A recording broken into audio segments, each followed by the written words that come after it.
The fate of destruction is also the joy of rebirth. Keep an open mind and an open heart going into this one. You're about to listen to the August 11th show of Paradigm Shift Radio, the new interactive show to assist in the evolution of consciousness. I am one of your hosts, Skull Babylon, and on this episode we started off talking about a couple of things on my end, including the recent Lookfest 2012 as well as a free school camp program for kids that I am involved with.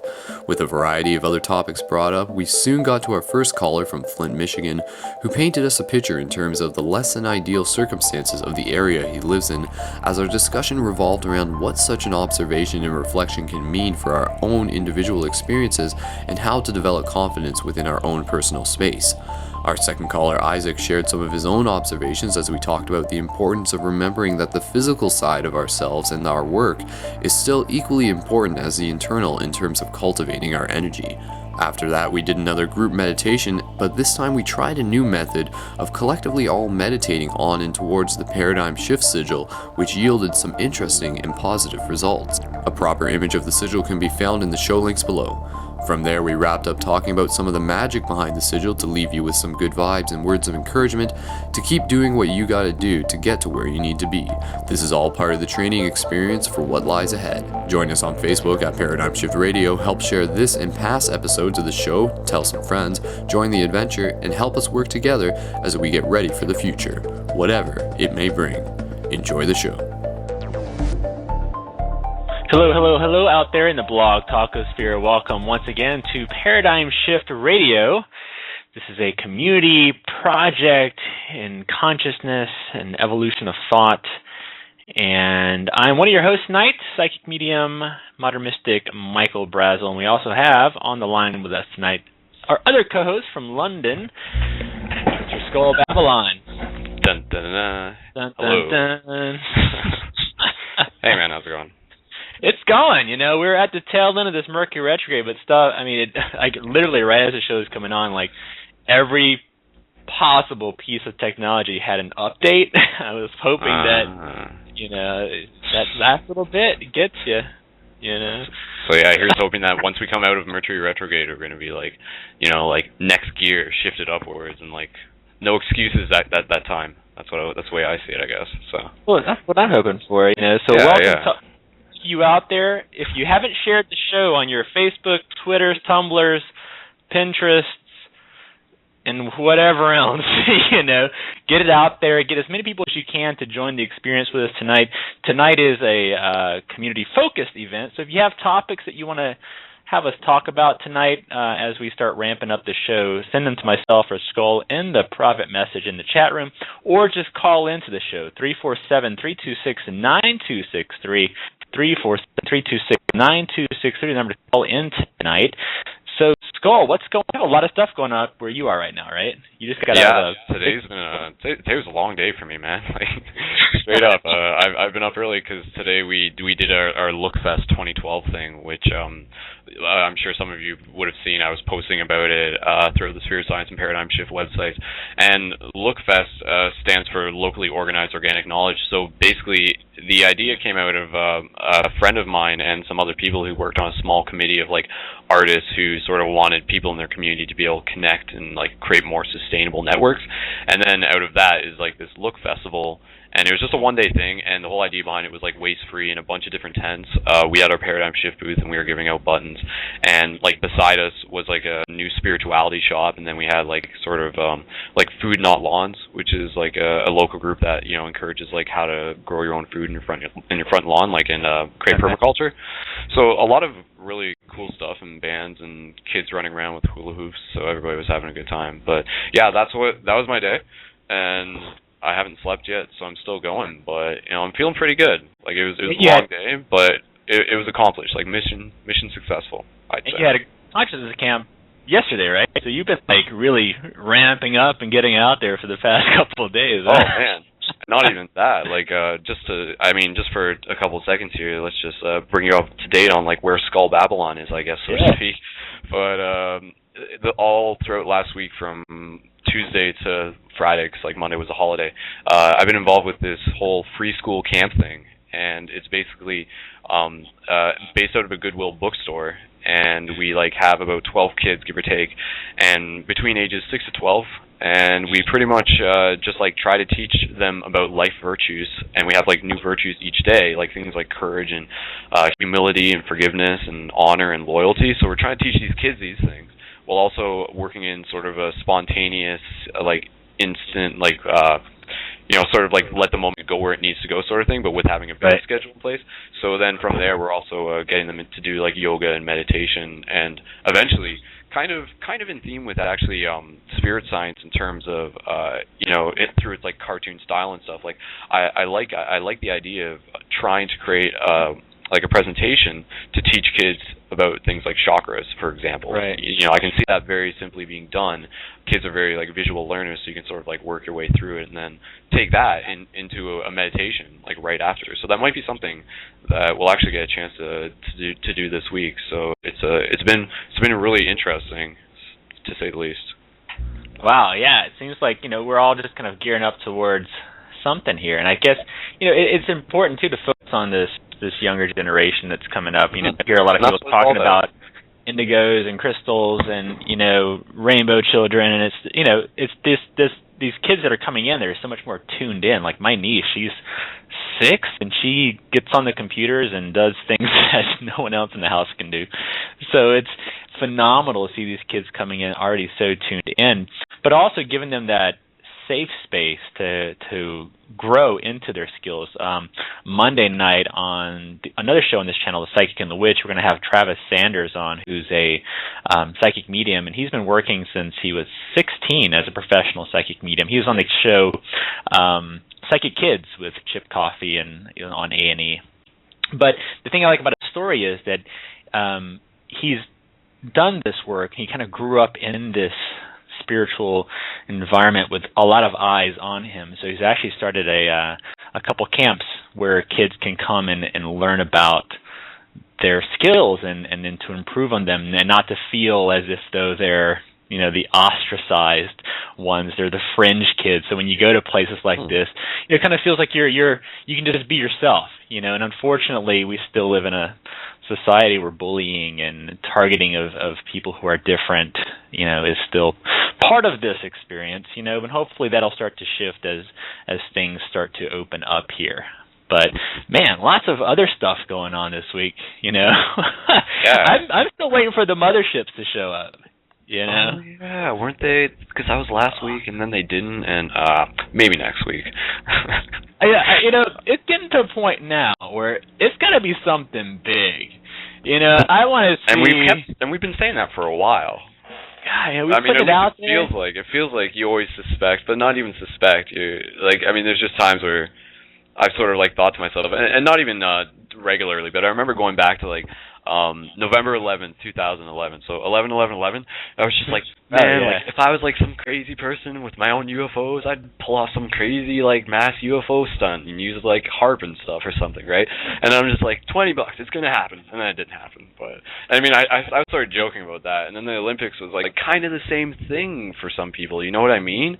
Right. But they were like a little bit more serious about it. But yeah, because I mean, even I remember there was those like Illuminati card game. Some people would know what I'm talking about in the chat. It's like an Illuminati card game, so to speak, but one of the cards, people speculate and they say like it's a tower falling, and they're like, oh, that's Big Ben, and there's like people who have like different shirts on, and the different shirts like represent the different rings of the Olympics, so they're like, therefore the Illuminati is going to plant something. But like the crazier part, the backside of that story is that there's another card within this like quote unquote game. Like I'm not really even sure if there actually. I think there actually is like a game, sort of like Magic the Gathering behind it. But like seriously, like look up Illuminati card game right now if you haven't heard of it. But anyway, right, and there's if you do that, you'll pull up a picture, and there's one picture in particular, and it's like it looks straight up like the Twin Towers, like the first plane hitting the building, and you see like sort of. Like if you take a second, do it. You'll know exactly what I'm talking about for anybody in chat. So anyway, so there's this really peculiarity or something. That's the right word. Or I just didn't say it right. But anyways, like just for that circumstance to exist, and then people to presume that the whole Olympic thing was going to happen, because like the Olympics. Well, hold on. Well, wait. Like the closing ceremonies at the Olympics like hasn't happened yet, right? No, yeah, it's supposed to happen this weekend, I think. And I've been hearing like lots of weird stuff about this weekend too. So I don't know. you know. Man, but I know what you mean. Like, at some point, is it going to get to like some? My best guess for a while was that there was going to be some sort of something using HARP in some way, meaning like a holographic projection in the sky, which, right, I agree, still could have been what that first UFO was at the opening ceremony. Like, that could have been some sort of projection or something as well, right? You have to presume that the technology's there and that they theoretically could use it here and there. So anyway, right. I think too, we get so caught up, because what I came into this year with is this is a year of expectation. 2012 has a lot of stuff attached to it. We just kind of have built up to this thing, and it's either expectation that something is going to happen or something isn't going to happen. But even thinking that something isn't going to happen is still feeding into some possibility.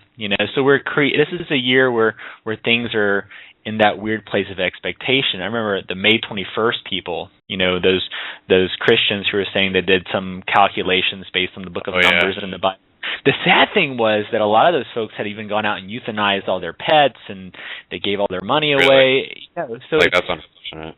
But you look at it, though, on a micro level, they did truly create some, we can really create within even our own worlds these catastrophic events. So, as with everything else that, and like we talk about on this show always, is use discernment when taking in even stuff you hear on the show. So we're going to always talk about, a broad range of topics, and some stuff may resonate, some stuff won't resonate, but don't be afraid to, share your opinion in either direction, because I think that's where it's important to have outlets like this so we can have those discussions about what we feel isn't, or just may or may not happen. But if it's going to happen, it's got to be big. Now, at this point, it's gotten to the point where it could be. It could be. But in some way, you always have to. There was one time like a month ago or something, like the power went out just like at like 1 a.m. peculiar time. I'm just like, okay.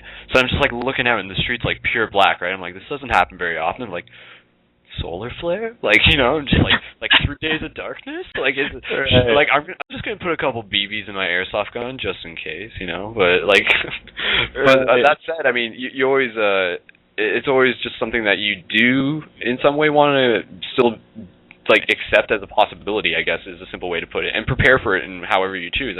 It's not a bad idea to stock up on water and have nuts and stuff. In the future, a handful of nuts could be a meal, so to speak. Especially with the idea when you think about it this way, that as our DNA is changing, we're changing, stuff's changing. Many people are already experiencing this. The idea that you actually don't need to eat as much food as we're commonly used to eating, so to speak, in a societal term. So there are the idea that people can survive off minimal. Not minimal, in some cases minimal, but less food than you would expect on average. So just going back to the idea that nuts would actually be something really useful in some sort of post-apocalyptic zombie scenario. Right. One of my teachers always talks about 2012, and if we are using it as something that is a potential ending, let's think about look around yourselves now and ask how prepared you are for something, because we are seeing a lot more global upheaval, whether it be hurricanes, tornadoes, these derechos that have hit the East Coast here. So things are happening. Things are going to happen just because it's just the way the world is. We're going to have these events that happen, and you should just be prepared. Just not prepared through fear, but just be prepared in case something does happen. You should have water and food stocked up in case things do go awry, because you just never know. You should know simple survival traits and stuff in some degree. So I found interesting. We were doing this study here. We had some friends of mine who were kind of in this 2012 mode, and they started freaking out about how we would get from point A to point B. So I pulled out some maps, and I asked, how many of the people in the room knew how to use maps, and no one knew how to read a map, a basic city map. Everyone's gotten so reliant on GPS that they've forgotten how to do the most simple things. So if you haven't used a map in a while, pull one out and go from point A to point B without using your GPS. Impossible, I say. I know, right? But when I was on the ships in the Navy, a lot of these kids coming in were relying on the GPS systems on the ships, and those systems are fallible. depending on interference with the satellites. There's all kind of things that can cause interference, and not knowing how to navigate a warship using basic, simple radar systems can be pretty bad, So, not that we ever hit anything, but I'm just saying it can get really bad out there.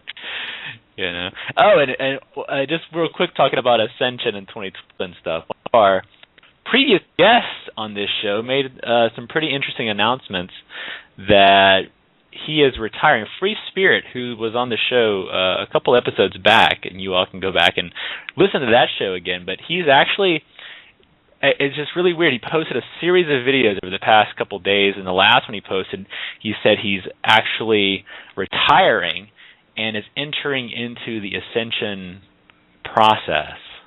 Yeah, man, he's like given as much, well, not as much, but I mean, he's given a lot of information, right? So he's like, all right, humans, you're on your own. I must like return to my cave of solitude and like fully focus on Ascension. But imagine having the liberty to actually make that choice for yourself, to just be like, all right, society, I'll be right back, and then just like do your thing. But that's what's funny, because he actually said that. He's like, humanoids, I am done. He basically said, I've realized I'm just repeating myself, answering your question. And then people are like, well, weren't you writing a third book? It's like, give us that last little bit before you jet out, Well, maybe he'll have it done by the time he'll like manifest it in from the fifth dimension. Is that how it works? Are there book publishers in the fifth dimension? I don't know. Well, I guess you could like. Yeah, it happens faster though. That's sort of how it like write. I mean, if you want to get into conversation, just like creativity and writing. I mean, it sort of already does like work like that to a degree. This idea that a lot, not to say it's not ours, but creativity is coming into us through like these higher dimensional planes. So like ideas sort of exist before actions is a simple way of observing it. So yeah, I just find it interesting though that he on the show was talking about our time is short here in this existence, and that we're all stressing that. He was like, don't you humans get it? The poles are shifting. The poles are shifting. Yeah, and like they're going to flip upside down, and then the dimensions are collapsing. And that would be my sort of, I mean, if I were to take a guess, and for the people listening to this, I mean, I hope no one's saying like, oh, like this is like fear-based thinking or whatever. Like it's not, it's still, like, just by thinking about this doesn't like totally like, shift like your reality. Or I don't know, maybe it does, whatever. My point being, if I had to take a guess, like the idea of pole shift does make sense to me in some degree. Even just with the idea of cycles and stuff, just like, all right, so like going back to the idea that with the whole Atlantean or whatever we want to think about it, back then there was like a pole shift as well, and like within this pole shift, like stuff happens, and that's just like planets do that, not just Earth either. Right, and I think it is interesting, when you start looking at all the multitude of possibilities with the whole whatever that could happen, but we really don't know because none of us were around during any previous cycle ending, So, but the Earth is in a cycle. It's just like anything else that goes through its phases. We just happen here now as it's going through whatever it is that it's going through. But, whether or not you believe in 2012 or not, and I think there's something about our human rationale that has to have a date on finality, but we're in a cycle. It only takes you a look outside to see that things are different, and things aren't necessarily different in a very good way. But remember, we also create our own realities within that space. So don't look at this stuff as fear. And when people like Free Spirit talk about they're making their ascension and transition, even that, don't look at stuff like that in a fear place. Look at what can I do within my own space to also be able to free myself to live a happier life. So ascending, you can still ascend within this place, ascend your current reality and create something better for yourself. Tune into the show. That's ascending. Every Saturday night at 11 o'clock p.m. you ascend into higher states of consciousness. That's right. You get like bonus XP. It's helping out. So yeah. So let's see here. Man, we got people already. Yeah, I think we can get a caller in pretty soon. Just sort of let this show go where. Yeah. Wherever.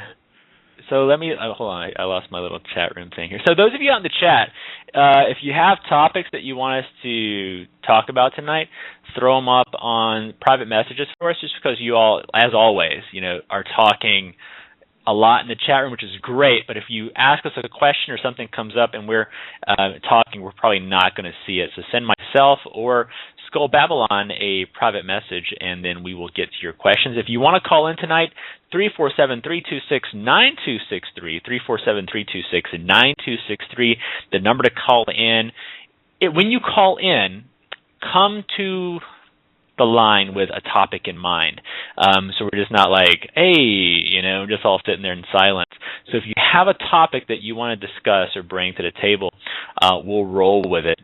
And then we'll just kind of see where things go. We'll stay on the topic as long as we can, but we want to try to get a few people on. Don't be afraid to call in. I get a lot of folks who send me messages saying that they're afraid to come online. This is nice and easy. This isn't.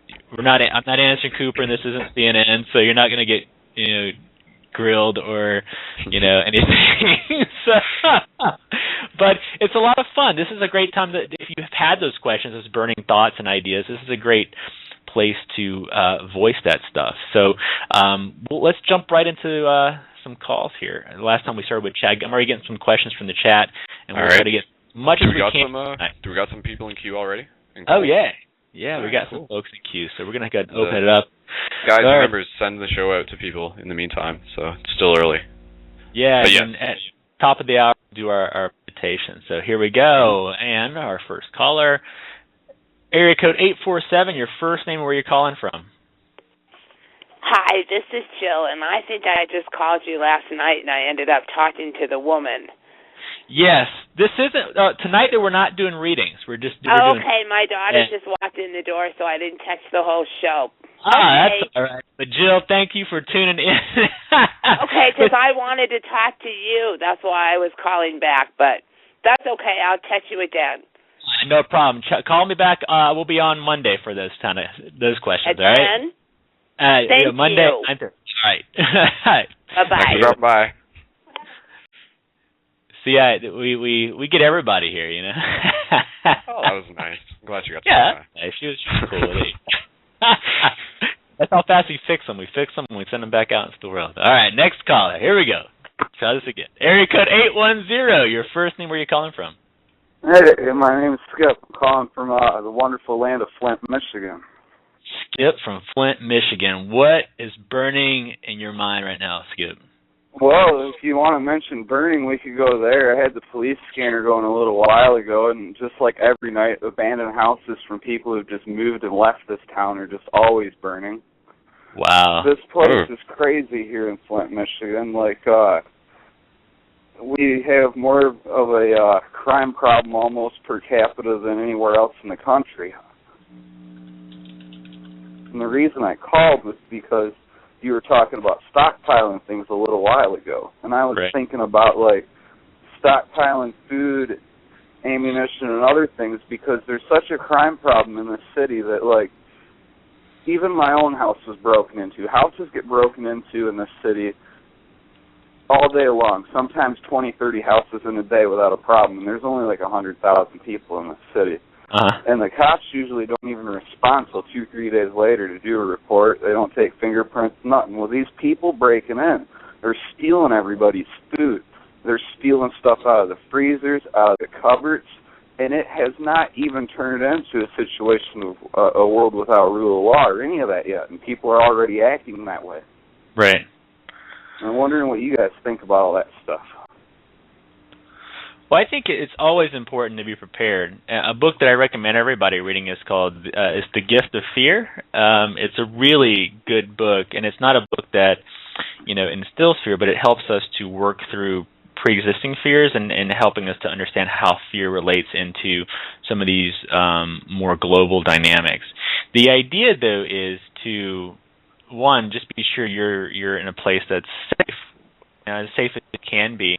But when we're seeing these social breakdowns happen, it shows you exactly, where the people around you are, because if the crap does hit the fan, these are the people that you're going to be surviving with, and one of my teachers has always talked about, creating exit strategies and locations. So if I know something's going to happen here, to have ways out of the city.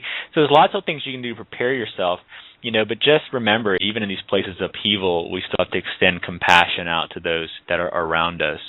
DC is an interesting area as far as those dynamics work. But recently, we had the mass power outage here on the East Coast, and one of the things that I got to experience in my community, and typically we're all very in our own homes, no one really comes out and talks to each other, but we had mass power loss, and it was funny because the entire community that's never talked to each other came out. We were helping each other. We were sharing food. We were doing things that I didn't expect. So we're seeing communities react and respond to these new energies and dynamics in different ways. But just be sure you're safe within those spaces. But just be sure that you're extending compassion out. Skull, you have anything? Well, I mean, I can imagine the situation, but at the same time, like, I can't obviously fully imagine it. I mean, I'm not there. I'm not you who's living there. Go ahead. Could I try and explain something? The thing that happened in this city is this city used to have almost 75 to 85% of its population employed by General Motors, Buick, and AC Spark Plug.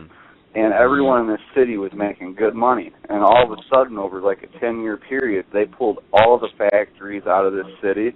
And people are going around robbing and killing people left and right over almost nothing, just freaking out, figuring they're entitled to it. Like, I hear on the police scanner all the time. In fact, there's a page on Facebook that I helped create not long ago called Flint Police Blotter and Flint Police Operations, where they listen to the scanner. There's like 40,000 people on that page posting crime all day, all night. And there's people in this city that have been killed over like a $1.50 Black and Mild cigar before. Like, that kind of stuff goes on. And like, what I'm wondering about is like, if they end up enacting like martial law or something like that within this community, what could happen is they could disarm all of the decent people who legally and lawfully have their weapons, like they did when Katrina hit. And then all that's left is all these thugs and gangbangers who already have all their weapons illegally, and then they're just going to be able to consume all the good people that are left. Well, one of the things, that always comes from these kinds of scenarios is, we have to, make sure that we are prepared for things like that when they do happen.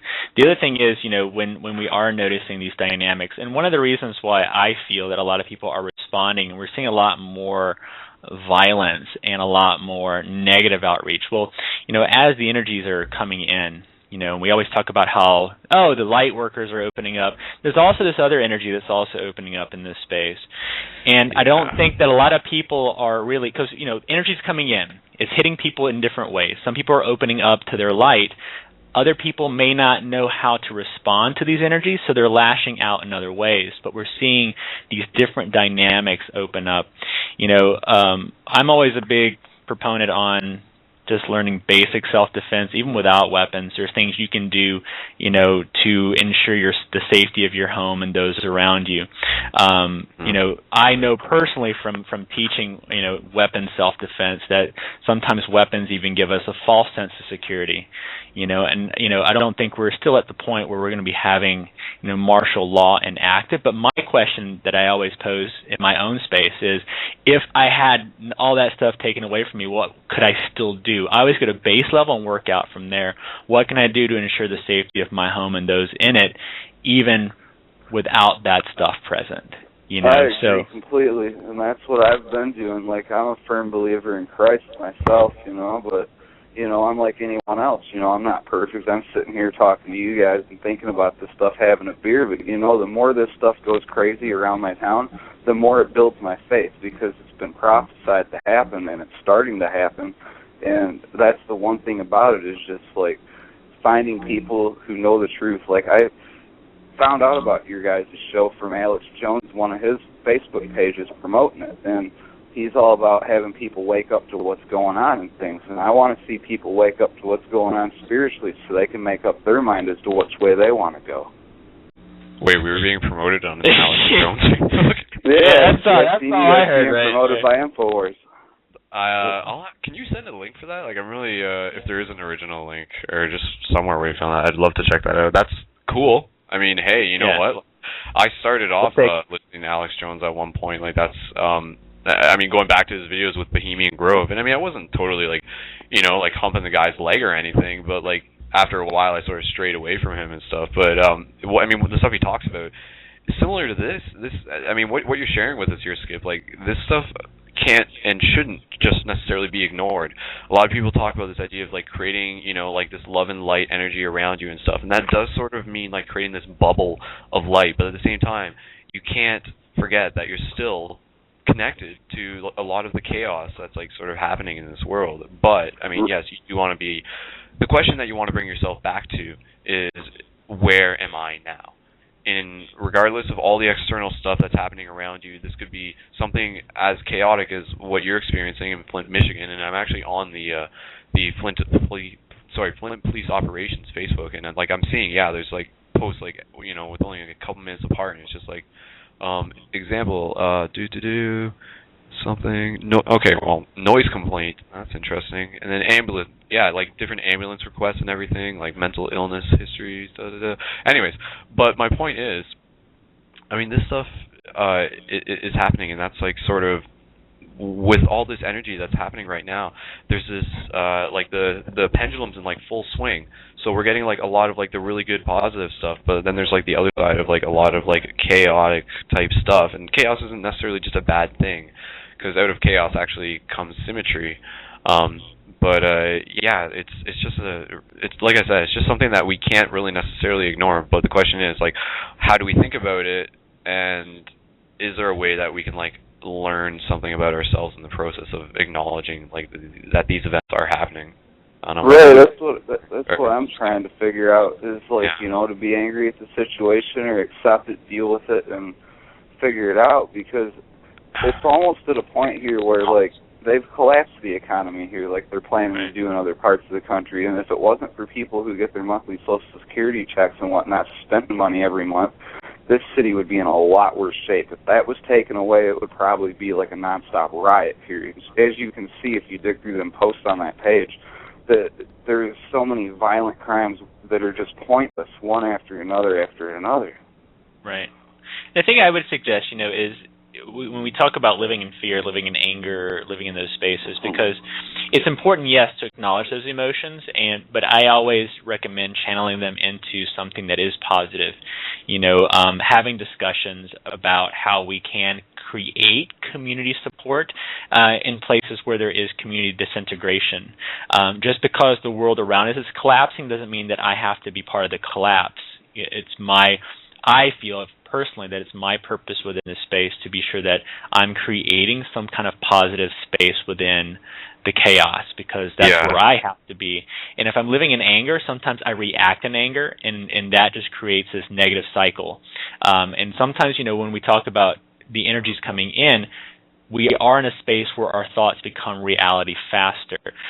Creating a space where you, your family, friends, having a group like this within your own area where you can talk about these things and see what can we do to create positive energy in a space where there is collapse, because that's when you start to rebuild. Because even if it all collapses right now, you have to have a space to build from, and it's hard to do that when we're in our own spaces alone and angry. But when we're doing positive stuff within that space to talk about how I'm going to grow, how am I going to support myself if this does go beyond this, because, you know, shows like Alex Jones are great because it does bring light onto issues that people really aren't talking about. The thing, though, we have to do is go beyond that information and do something with it. You know, and you know, sitting in our own spaces, being angry and upset at the system doesn't change the system. And even being positive and really happy about it, it doesn't change the system. We have to change what our system is within that dynamic and create new realities for ourselves. Mm-hmm. That's spot on with the way things should be, because like a lot of people here feel like, when's the government going to make jobs, or when is somebody going to bring a factory back into the town and stuff like that.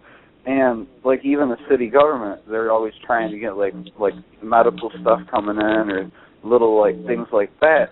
And it seems like they're really not trying to think outside the box and like create something in this region that's unique that could bring everybody back up to a middle class standard, rather than being like low poverty level of like $20,000 or less a year.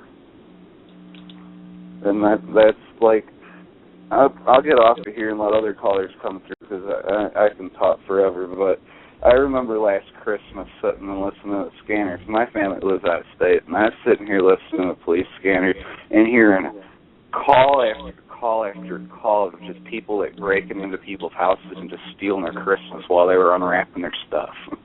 Jeez. Like at gunpoint and stuff? Yeah. Yeah. You know, I'm reading the live chat right now, guys. One of the things that was said was by, I have to scroll up, but was Retteneuer, Retteneuer. Anyways, what he said, I feel like there is two jobs with this shift, both positive and negative.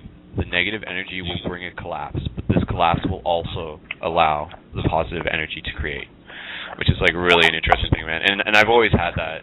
That's a thought that's always been in my mind, this idea of like the fate of destruction is the joy of rebirth. And this actually, for me, if you want to like talk about a huge influence on me growing up, was an anime series called Neon Genesis Evangelion. And that was actually one of the themes within it, not to like sidetrack this conversation into anime, but I mean that could be a topic for another time. But just going back to this idea that yes, out of the fate of destruction is the joy of rebirth. Like, Is that kind of what we're observing here? Do you think? Like, is this in the same way with all this energy happening? Like, is a situation in Flint, Michigan, for example, like, is it going to get better or is it going to get worse? And if it's going to keep getting worse, then like, is there a point? Like, is there a tipping point, so to speak, or where does the positivity come out of that in the long run is something I'm thinking about right now. Yeah, that's what I'm thinking is I just, for myself and a lot of the people I talk to like a lot of landlords in different neighborhoods and a lot of people and who I work for is a realtor, and he's in charge of about 10,000 properties here in the area. And some people have mixed feelings. Some people think it's going to get better because, like, they're trying to build on the universities and stuff. But some people feel as though, like, for example, we've got a jail that is 200 people overcrowded on any given day, and they're taking people who are breaking into houses, arresting them, fingerprinting them, and throwing them back on the streets. And basically, like, right now we've got an emergency manager instead of a mayor because our mayor was indicted on federal charges that are still pending, that there was surplus money from Obama that came for, like, weatherization of houses and stuff. A couple $1 million is supposed to get pumped into the city that just disappeared. You know, so I myself, I don't think that it's going to get better. I think it's a matter of, like, talking to the people I know and helping them understand that if it doesn't get better, we've got to, like, survive. And that may actually mean physically moving to another place at some point. That is something we as humans are always capable of. I mean, we do have legs. In case right, because some of us forgot how to use the modern age city that just technically, like, dies off the map. I mean, you're the one who's there. Like, do you feel it's, like, that bad? Well, I'll put it not this to use the way. term bad, but one of the issues here in this town, and you know, if you look through them posts on, and if you start researching Flint, Michigan, you'll see that this town's very heavily racially divided. Like, there's parts of town that if I was walking right now with my dog, I'd probably get shot just for being white in the wrong part of town. Yeah, and that's, you know, thank you for sharing that, Skip. I mean, yeah.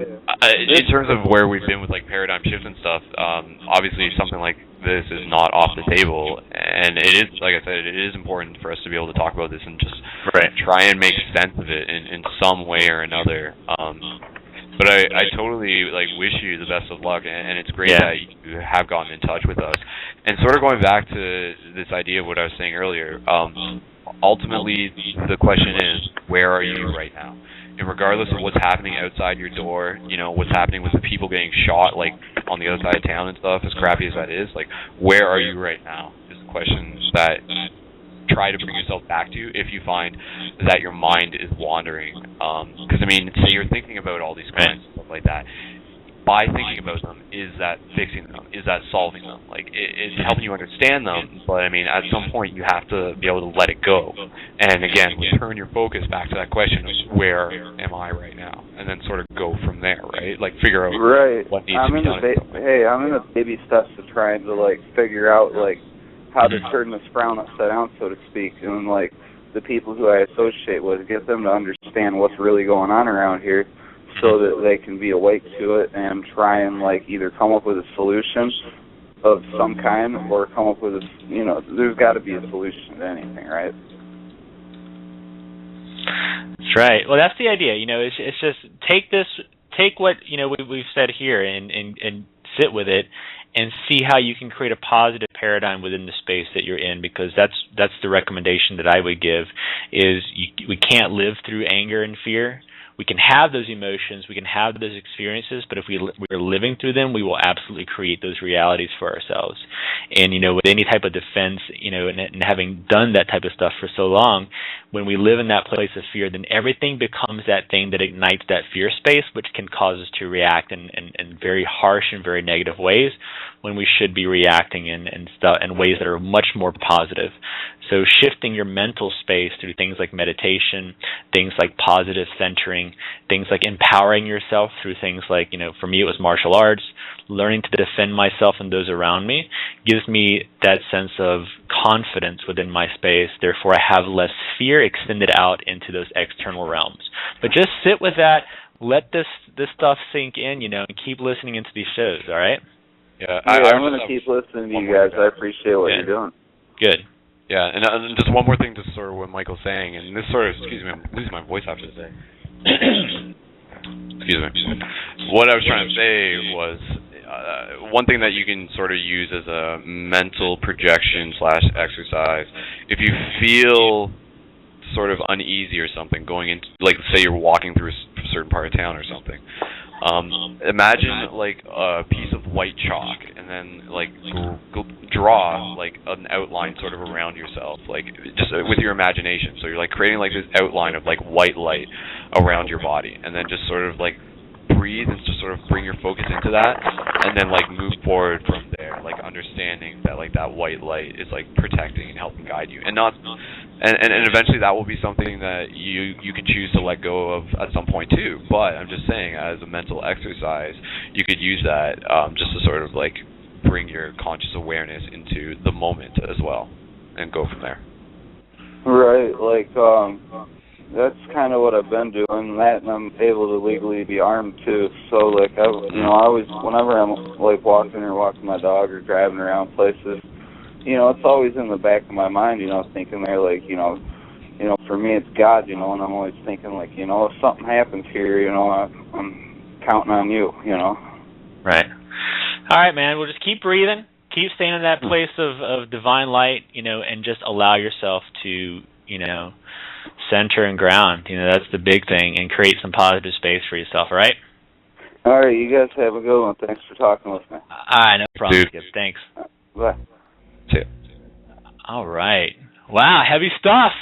Heavy stuff, but nothing is off topic here on, well, I mean, I'm sure there's we've covered everything from, I think, masturbation to break-ins now. So I don't think anything's really off topic. Was that the spectrum?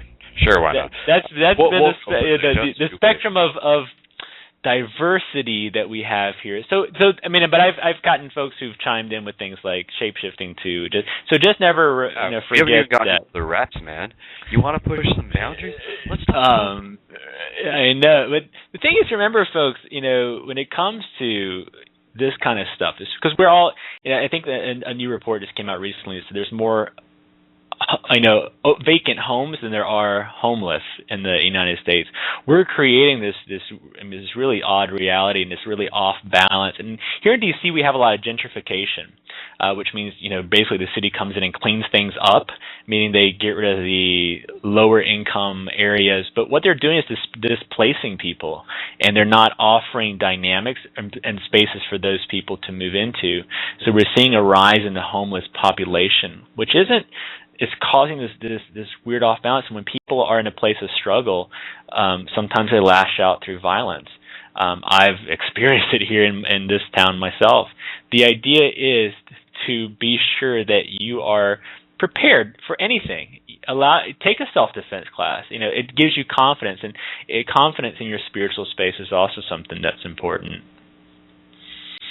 And even like something like martial arts class is always something to consider. Even in the sense of developing a discipline around it. Yeah, but absolutely. Yeah, like I mean, when you think about our human body and stuff like that, like, why not become more familiar with it, even to the point where, not to say, not for aggressive purposes, but being able to like have enough control over your body to use it to defend yourself if need be in some way. So even if you had to like climb up a cliff to escape a bear or something, like that'd be, same concept. You're just trying to like use your body and just do what you got to do if the time comes.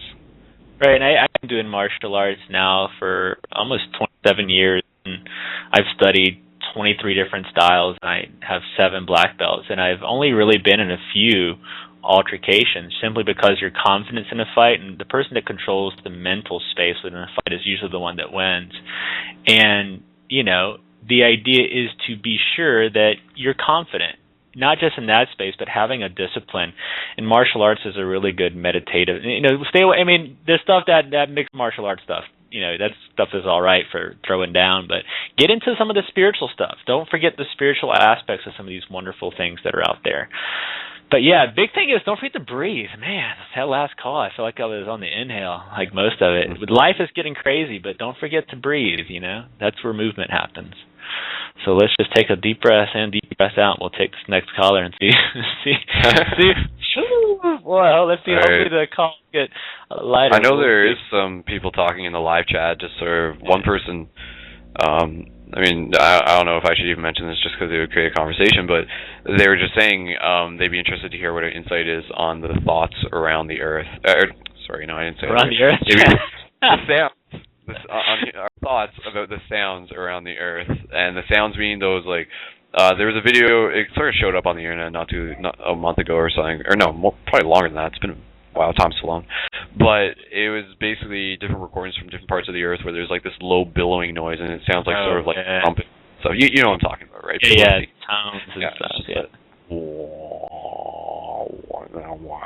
Stuff like that. So that's me chanting. I'm oming, and that's what you hear it around the world. I do it. That's kind of what it sounds like. Is the trippy part, man. Like, Anyways, I mean, really, it's hard to say. It's hard. I mean, that's one of those discussions that I think we'd have to do a little, background on first to see what other people are saying. Didgeridoo music. It could be. It really just be anything. It really could be, And I think sometimes too we start to like with we were talking about synchronicities last time. We see 11:11s. I think too for me sometimes I do a lot of the chanting, so I do a lot of tonal work.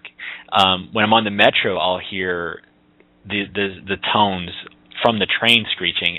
It's really interesting. You can hear things just as well as you can see the synchronicities. You can have audio synchronicities that happen as well. So just be open to anything that's out there. Tones and working in sound vibration, sound healing. There's a lot of new thought coming out with that stuff. So allow yourself to open up to some of those new things that are being presented. Try everything, and as long as it's going to benefit you and it's in your highest good. Another thing I just want to mention real quick, because we did bring up, I'd like to see if we are being advertised on InfoWars. That would be pretty cool. So hear that? Find Make it official. Alex, we want you to call in. You're equally as welcome to as anybody else. If you're listening at some point, call into our show. The thing I want to caution, though, with shows like that one, and then also like some of David Icke stuff, some of David Wilcock stuff, is they do talk a lot more about the heavy stuff, the collapses. Just be careful not to get so caught up in the fear space, because yes, it's important for us to understand that stuff is part of this reality. Then we talk about the UFO stuff, and sometimes we bring, we try on the show to bring, some humor to it, and some of this stuff can get really heavy. But laugh about some of this stuff too. We have to lighten it up a little bit, because if we're always in the heavy space, we create a new fear dynamic for ourselves, and you don't want to necessarily use your discernment and allow yourself to step back and say, is this my reality, and how is this best suiting me, and what am I going to do with this information now that I have it? You know, so don't just like start locking yourselves in your basements with some cheese, crackers, and water, doing martial arts in your basement. Not a bad idea. Man, I'll tell you, I've been in terms of like Mystic Ninja stuff. If those of you, some of you have probably seen like the videos I've done with the Mystic Ninja, where it's like me. This first episode is like me balancing on an exercise ball and then like working out and stuff. I've been still filming that. I just haven't posted new episodes. I've just been so busy with other stuff. But just to give you sort of like what actually happens, I've been going to like my local playground and like working out on my local playground and stuff, and just like climbing across the rails and doing all sorts of like sort of parkour type stuff up there and everything. So it's been pretty fun actually. And I would just suggest that to other people. I mean, if you don't have like a gym in your basement, go to a local park and then just like find different ways to work out on it. Yeah, do that too. I think it's an important part, because when I do fasting, another aspect of what I do when I do fasting with food is I still maintain my workout space. And one of the things that's come up through meditation is if I was in a place where I have depleted nutrients or access to food, I still have to be able to maintain, you know, some sort of connection to the physical body. If I had to walk a long distance on minimal food and water, this is how I'd be able to do it. So I've trained myself in a lot of ways to ensure that if I had to get from point A to point B with less resources, that I could do it. You know, so allow yourself to look at some of these spiritual aspects and things that we do spiritually. How can I apply that into a place of survival? So we were talking about survival earlier. That's one thing that you can do. You know, get on the treadmill for a while. Go outside, engage the outside. You know, except 11 o'clock p.m. Eastern Standard Time. Tune in here. After that, go back outside. And there's a meteor shower tonight or something. Here. That's right. Yeah, I heard a rumor about that. So I think it starts like at 4 a.m. or something. So maybe this is when they're going to show up. This is it. Grab your peanuts, folks. And I hope it's not, we're looking up and then, man, those meteors sure are getting close. That would not be good. But anyway. I know we should get into our caller. Yeah. Oh, yeah, okay. Whatever. Let's get into our caller. I'm not going to bring up what I was going to say. And let's try and stick to our meditation around 12. So. Yeah, a little bit of time. So we'll keep it, the next call, we'll keep it in that time frame. Let's see here. Eeny, meeny, miny, you. All right, area code 906, your first name, where you're calling from? It's Isaac Miller. Hello, Miller. Isaac. Hey, where are you from? I'm from northern Michigan. Cool. So what's going on, Isaac? Well, I just kind of wanted to talk to about the fear paradigm that we've got going. Mm-hmm. You know, I listened to the last call. You know, it's interesting to hear kind of news from the streets, like what's going down. You know, and you know, there's a lot of stuff going on that you know is pretty scary to a lot of people. But it's what's happening in the world today. I mean, it's just another example of just the madness that's growing. You know, we've got two sides of the same coin here. Is that we've got you know, a madness and awakening happening at the same time, and I just think that people tend to focus too much on the dark side of it. You know. Mm-hmm. Well, I think it's both. I think, you know, a lot, depending on where you're tapping into and the communities that you're tapping into. Some folks really get heavy into this is going to be a time of global opening and transition. A lot of people are coming into the vibration. This is going to be a time of global collapse and then reopening. And then others are thinking this is just going to be a complete collapse fully, and that we're going to either enter into an ascension process or a descension process. So, you know, but I think there's gray areas in between all of these, you know, right. and understanding what purpose. And the reason why I like Gavin de Becker's book, The Gift of Fear, is we have to understand what purpose is fear playing. Is fear alerting us to something that's in our current reality, or is fear driving me to do something within this space? But we can't let fear be the thing that inhibits us from making, whether there be spiritual changes, emotional, physical, or mental changes, to accept some of the new energies that are coming in. Right, and I think that in any case, it's going to go both ways. You know, right. There's going to be a split, and you know, some of us will, you know, take the ascension path, and then, you know, some of us will, you know, go the other way and think that there's no hope. You know. Right. Well, I do like the Christian model, the left behind theory. I mean, really, some people right. are going to get left behind, you know. I consider it a challenge. Like free spirit is leaving all of us behind. He's like, I'm out. out. I heard that. You guys. Now, who is this free spirit guy? I mean, where can I find his stuff? Episode 4. If you check in paradigmshiftlondon.com/PSR, you can go find the 4th episode there. But yeah, he's got his own YouTube channel and everything. So I mean, it's worth just listening to what he has to say in some degree. His videos are usually like fairly lengthy, but still, it's interesting. As is to listen to anyone, it's interesting to hear what he's sharing. So it's good to listen. I think to all the multitude of things that are out there. Because the idea with any of this is, because even like if a space mothership did show up, or if ascension began in some way, the idea would be everyone's going to see that mothership as something different. So we're all going to create an immediate new reality. And when we talk about we are all the creator within this space, we at that moment will all be creating new realities. So it's either going to be really bad or really good. So the idea is to allow ourselves to be open to all possibility, but to just put those things that aren't currently fitting our paradigm on a shelf. So Free Spirit's talking about ascension. He does a lot of really interesting things with ascension, some stuff that I haven't heard before, and I've been doing this stuff for a long time, and I really like his concepts of preparing the physical body for an actual ascension.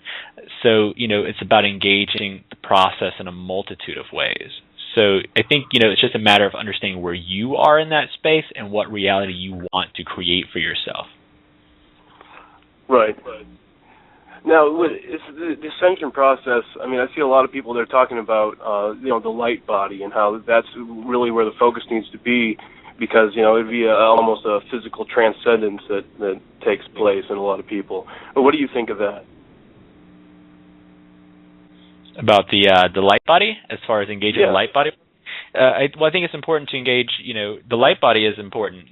We are in a space where we want to be sure that we are spiritually aligning ourselves with things that open us up to our own internal light, meaning our own internal guidance system. The intuition is the candle in the darkness that will get us into those places of trust. And you have to learn to trust that intuitive space. Things like meditation, things like deep listening, deep questioning, asking ourselves how our reality is being created, and just paying attention to the things we're creating, because the mental space does create the external space and our relationship to it. But personally, I like to engage the physical body first and then move into that light body space, because for me, I'm personally more engaged in tangible experiences. So when I start engaging my physical body, things like yoga, things like running, things like working out, working the physical body then extends out for me into that light body space, because I'm now developing a trust with a tactile energy. Sometimes when we talk about just engaging the light body space, it's hard for a lot of people to conceptualize that auric space, the subtle fields that are around us. It's hard to understand sometimes how I can build that energy outwards. But we can feel something happening on a more internal plane, doing things like lucid dreaming, dream work, just journaling even, going into a space where we're analyzing our relationships to the world around us. So purposeful, intentional journaling, allowing yourself to have some of those experiences of questioning. So it's going to be your own process, and that's why people like Free Spirit and these folks who like Teal Scott and these different people that we've had on the show so far have talked about different methods of actually engaging that process. So I would recommend just seeing what's out there and developing a process for yourself to engage, one, the physical body, and then extend that out also into the light body. Well, everybody has the three aspects you need to work on. The mental, the spiritual, and the physical. And I think everybody probably is at different levels on each of those planes, right? Right. And in my path, I think I haven't been focused as much on the physical as a lot of others. Most of my spiritual experience has just been from going deep within, and kind of sensing what's there, Right. And I've realized that, I've been drawn to working on the physical side now that I realize that that's really where your power comes from. That's your power source, If your body's not healthy, you don't have the strength to even to sense your fields, You can't generate a high enough vibration. Right. Yeah, I had a... Sorry, go ahead. Well, it's fine. It's just so my path is kind of switched now, and I'm trying to focus more on the body, kind of build up the power plant, kind of my sensing is pretty good in the sense that I subtle energy fields and that type of thing, but I've never been into the physical side of it. But now, since I've delved deeper into that side, my intuition's now telling me to go to a different way. I think that's kind of how the path works. Right. Yeah. What I was going to add to that, I sort of had a conversation earlier today in a similar theme in terms of, we were talking about yoga and stuff, but basically this idea that, there's energy all around us, right? The question is, how do we transmute and transform it into something that's, either thoughts or actions within our own life? A lot of us are transmuting and, transforming this energy at different levels depending on, the efficiency of our own, body machine, so to speak. So, yes, if you do things like yoga, it will help, so to speak, develop you further on your spiritual path, or at least in some way accelerate it. And, not everyone's going to make that choice, but for those who are making the choice, then you'll notice it because you'll experience it firsthand. Right, and I think the more energy that you can generate, the faster you'll see the changes that you wish to see. Mm-hmm. Yeah, the sooner you'll get to where you need to be, so that you can do something even more. You almost have to do it in a non-selfish way. You almost have to think that all right, I need to become as strong as I can be so that I can get stuff done to help other people. Right. Because if I'm sitting on my butt all day and not doing stuff, that's actually, there's a selfish side to that. Well, you're impeding the evolution of consciousness when you're doing that. Yeah, you literally are. Evolution is on your shoulders, people. So keep that in mind. Right, and this is the time to do it too. I mean, everything is in our favor at this time period. Earth is going through a change, and if you don't jump on board, then you're going to get stuck behind, and you'll end up in situations like Skip was talking about. You'll be manifesting a fear-filled reality instead of a love-based reality. Right. And that's really my I feel like my mission is that I've got to wake people up. There's so many people out there that don't even know what's going on around them, and they're a part of it. They don't realize that they're actually creating the world they see. And what they see is dismal and it's dark. And if they could change their perspective on it, if they could go within and maybe connect with the infinite intelligence, maybe they could actually see the beauty that's there underneath all the mind-made drama. Mm-hmm. And I don't know what the next step is. How do we take it to the next level? How do we get this going? Steps, one step at a time, man. Breathe. And breathe. Yeah, it's good to try and have foresight and everything, but there's a task in each of our laps right now. So get that done and move on to the next one. One sort of philosophy that I've sort of thought for myself is this idea that every great challenge is just training for the next one.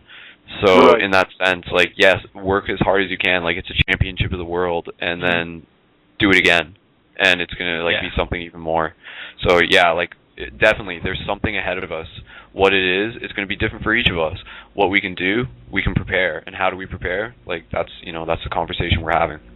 I think that's the thing with this too, is we have to, and when people put out these prophetic messages about end times, end dates, the thing with those things is I like to use them as a meditation. So let's say December 21st is that day when it all comes to finality. If we're not living so fully into the moment now, we're wasting these moments, not having discussions, not preparing ourselves. And then as December 21st comes and passes, I'm living every moment to the fullest, and I'm just going to keep on. Because we may have an end date, but then we step outside and the bus hits us, and then we're done. But in that moment when the bus hit me, I know that I've lived every moment completely and to the fullest, that I can. And the idea is to also... if you don't do that, you miss the whole thing, Yeah. That's the whole deal. And if they told us when they end, I don't think we'll ever really know. People we talk about these dates, but what I feel personally is going to happen. It's going to happen on a time when no one's going to expect it. If something were going to happen, we wouldn't be privy, because if we had the exact date and the exact time when it all was going to collapse, people would really probably, where we currently are now, people would probably go into the debauchery more so than they go into that light space. You know, well, and any time that there's a breakdown, there's always an opening for consciousness. Then, you know, right. Absolutely. So just keep doing what you're doing, man. It sounds like you're doing some good stuff there. And do you have like a group like Paradigm Shift in your area, or do you have something there that's? Well, right now I don't really have an established group with like a name or anything, but I've got a close group of friends that we talk about a lot of this stuff. That's good. That's important. But I think that's where it starts, right? Yeah, totally. That's just how it is, and keep us updated on how stuff is going. It sounds like you're doing some good work with that, and if there's anything we can do here on the show or otherwise to help facilitate, those discussions. Well, I think what we really need to do is just then start networking and try to take this game to a higher level. I think that we have the technology. I mean, we've got such technology nowadays, and the communication is so good. I mean, there's no reason why we can't reach millions of people just through the internet. And I think that's what you guys are doing. Totally. You're started on that path, and if it continues to expand, that's the future that you're manifesting, and I think that's terrific. Excellent. Thanks, dude. Yeah, we're glad that you're a part of it too. So. Hey, and congratulations on your Alex Jones plug. I know, right? Yeah, that is. I know, man. What an honor. Not at all, man. Yeah, I need a trophy for that. Yeah, the Alex Jones trophy. Pretty great. Yeah. Nice. Anyway, all right. I think we got meditation. We should get into time for the meditation. All right. Thanks for calling in. Yeah. Hey, thanks. All right. Yeah, I'm going to check that out. I'm going to scan, because if he found us because of that, then that's interesting. That's the conspiracy unfold. Yeah, there's a conspiracy behind that. That's right. Well, Alex Jones is actually a double agent, or doesn't know he's a double agent, so he's like a puppet that doesn't know he's a puppet. Right. Anyways, so okay, we've got 61 users in the chat, but that's not how many listeners we have. I wonder how many listeners we're sitting at. Just to let you guys know in terms of numbers, last show we were at around 200 again. Was that 100? Yeah. So that's where we've been sitting at for the last couple episodes, which.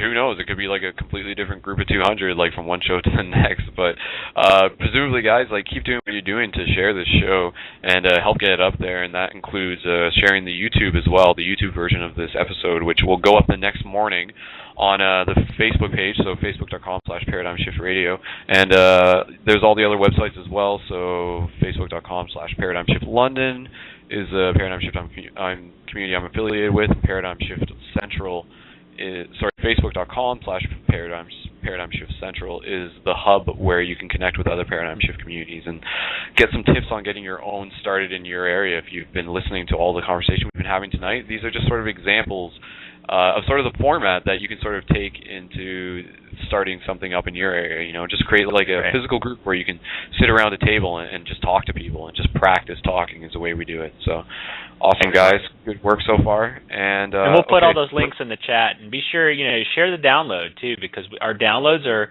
reaching over 300 downloads per show, that means that it's just going well beyond even just you all listening live. It's going, beyond. So it's getting out there, man. It's getting out there in the ether, man. It's on the wire. So. All right, here we go. Okay, so for this meditation, I'm actually going to set up a sort of a scenario / something that I'm interested in doing. So is that cool with you, Michael? Yeah, go for it. Okay. All right. Okay, guys. So for those who are listening right now, go to and even if you're listening to this show, after it's happened live, if you're listening to the recording of it, and you have a computer in front of you, go to the Paradigm Shift London website. So the main website, www.ParadigmShiftLondon. So PARADIGMSHIFT London.com. And just the banner there is just like an example, or even just scroll down a bit, and you'll notice there's the Paradigm Shift logo sort of thing. So what I'd be curious to do for this, because I have done a bit of experimentation in the past, that thing, that logo, I more sort of think of it as a sigil, and a sigil is something that sort of has energy and intent behind it. So what I'm interested in doing in this form of meditation is actually, while we're sort of meditating on this, I almost wish I had like a better version of the photo available actually. But I was going to suggest, I guess you can just do this now. While you're looking at this, take that image of the sigil and then like keep that in your mind's eye. And then while we're doing our meditation, project like energy towards the sigil. And different people can sort of use it for different ways. So we could have people like just projecting like love and light towards the sigil. And then we can also have people sort of like seeing it as like an energy booster, like sort of see it as like a beacon, and you're almost like downloading like love and light sort of from it.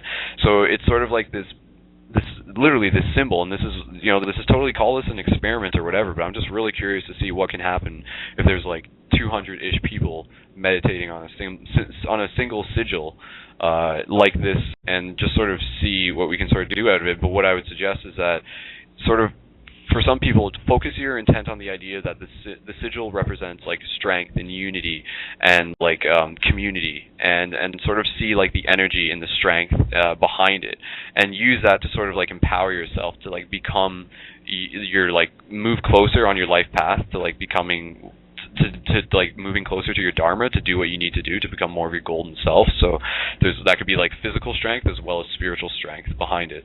So Michael, do you have any questions on that? Does that make sense? Yeah, it makes sense. Yeah. Okay, all right. So if you guys are in the chat, and just give me like a thumbs up if that makes sense and stuff. But yeah, let's try moving forward with that. And I think we got another hertz file, which is what hertz do we have this week? 741 hertz. 741. Okay, so same as before, Michael will sort of walk you in with like breathing. Yep. And then again, if you're looking at the sigil now, you can choose to keep looking at it with your eyes open. Next week I'll have like a better photo for you to do it, so you can like, or you can just like zoom in on your computer or something. If you're on a Mac, hold Command and then use your scroll wheel. But anyways, so you can literally look at it while you're meditating, eyes open. You can try that, or you can close your eyes and sort of hold it in your mind's eye. Either or. It's up to you. And then, put energy towards it and, like, receive energy from it is kind of the objective here. So let's see what can happen, guys. All right, here we go. All right, everyone, begin focusing in on your breathing, inhaling and exhaling deeply, allowing your mental space to quiet, allowing each inhalation to bring in the sigil deep within your experience, each exhalation creating space for anything you might need. Inhaling deeply, exhaling just as deeply.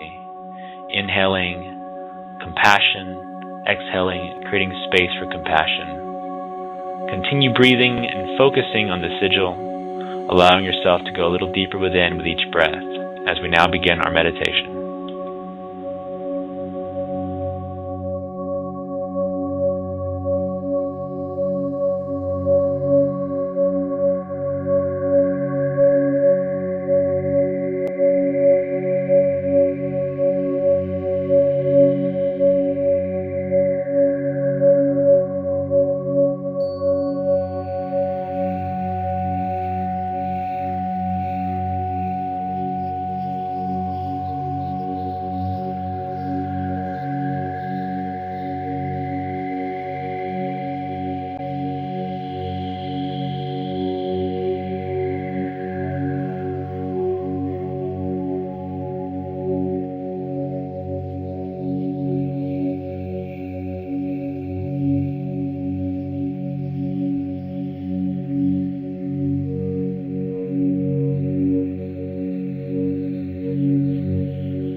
slowly begin tuning back into your breath, allowing yourself to realign with each inhalation, each exhalation, creating space for the next breath and for the next experience.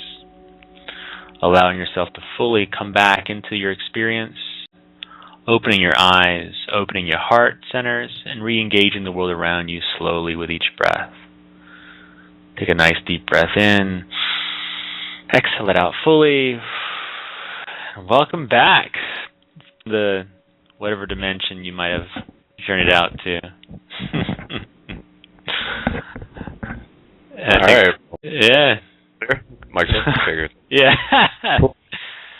So no, that was pretty good. I like that. That was pretty cool.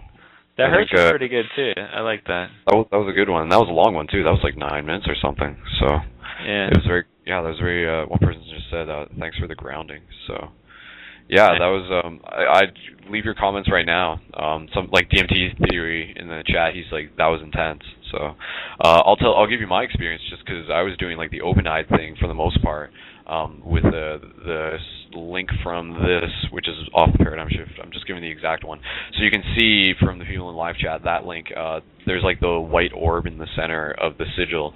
And like for me, like that orb was like alive. Like it was like there was like a pulse to it, and it was like rotating in the center. And I've like experienced this before in like other meditations and stuff, but like it was different this time. Like I mean, for other people who have done open-eyed meditation a lot, I'd like to hear your insight on this. But I mean, for my open-eyed meditation, like when I get into that zone, it's like looking at stuff like looks different. Like stuff is that veil is sort of like being pulled back. So I mean, sitting here and looking at the sigil, and I've meditated on the sigil before. Like it's just it's really an interesting experience. Like in terms of like what I'm actually like seeing and stuff, and what's happening with like the energy I'm absorbing, so to speak. So yeah, what did you think, Michael? I liked it. I typically do a lot of my meditations open-eyed too. I get a lot of body sensations when I do meditations that way. I get to actually feel the energy from the sigil. I just let myself breathe it in.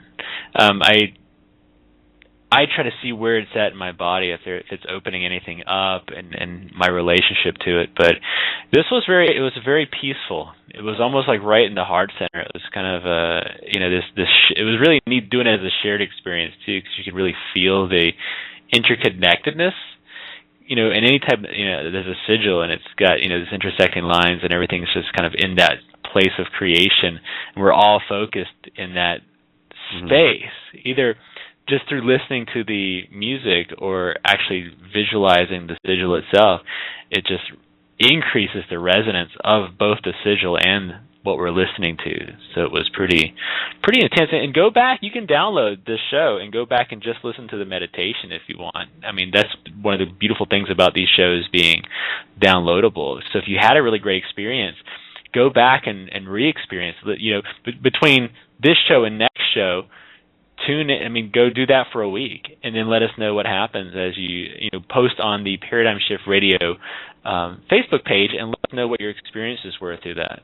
So I think you need to have you all, and even us, doing these meditations throughout the week, and then we come back the next week and we'll do something different.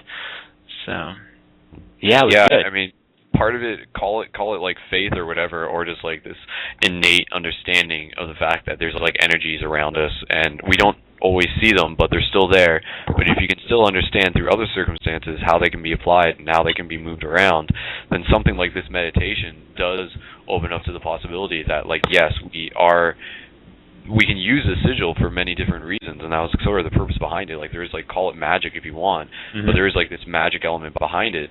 And, yeah, totally, I think this is something that if we were to continue, like, this is part of the reason why I think the sigil was created, to be honest, and whether I knew that exactly at the time when I made it, but it is something that's supposed to, like, unify, and there is, like, a sacred geometry aspect to it. And one person was talking in the chat as sort of, like, energy between their hands.